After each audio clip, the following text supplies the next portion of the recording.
発生したため緊急停車をしております。なお、大変大きな揺れでしたが、電車自体、もともと揺れやすく設計されております。ただいま、大きな地震が発生したため緊急停車をしております。詳しい状況につきましては後ほど報告いたします。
最後までね、逃げよったんだけど、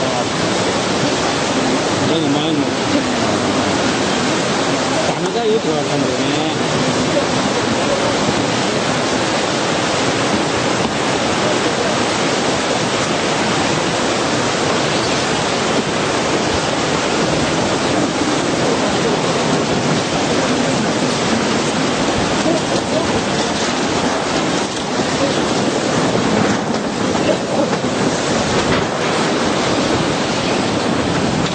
来てる？だいぶ落ち着いてるか？だいぶ落ち着いてるか？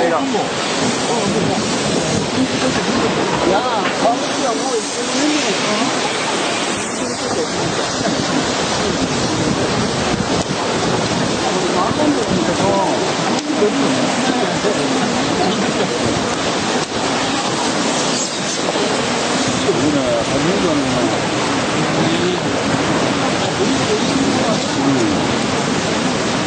勢いがなくなった時と、第3波来るから、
あの発泡スチロールの量みたいな。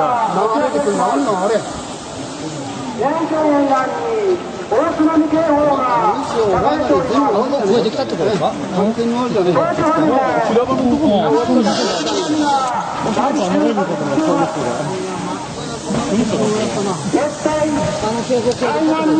の字がもう泉さんのとこにいる。俺の字がもう泉さんのとこにいる。泉さんのとこにいる。一見離れたのに泉さんって止まったってことだね、俺。順番に。